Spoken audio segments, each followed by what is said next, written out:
یہ کیسی بلاوے کی بات ہے. یہ حج کا جو بلاوا ہے نا، یہ نصیب والوں کو ملتا ہے. حضرت ابراہیم علیہ السلام نے جب کعبے کی تعمیر کی تھی نا، ہزاروں سال پہلے، جب مکے میں کوئی آبادی نہیں تھی، اللہ کریم کی طرف سے حکم دیا گیا کہ اے ابراہیم لوگوں کو حج کے لیے بلاؤ. تو آپ نے کہا یا اللہ یہاں تو کوئی ہے ہی نہیں، میری آواز کیسے لوگوں تک پہنچے گی؟ ارشاد ہوا اے ابراہیم تمہارا کام جو ہے آواز لگانا ہے، ہمارا کام اسے پہنچانا ہے.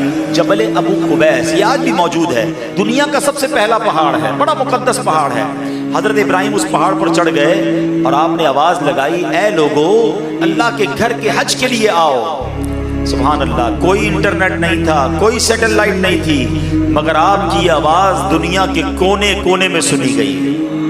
اچھا صرف دنیا میں نہیں سنی گئی، عالم ارواح میں بھی سنی گئی.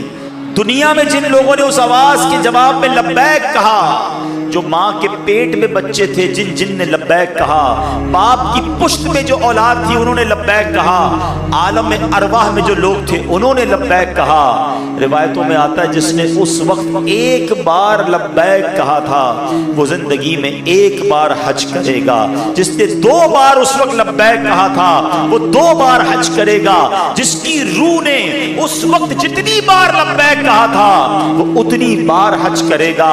اے حاجیوں تمہیں مبارک ہو، ہزاروں سال پہلے تمہاری روح نے حضرت ابراہیم کی آواز پر لبیک کہا تھا.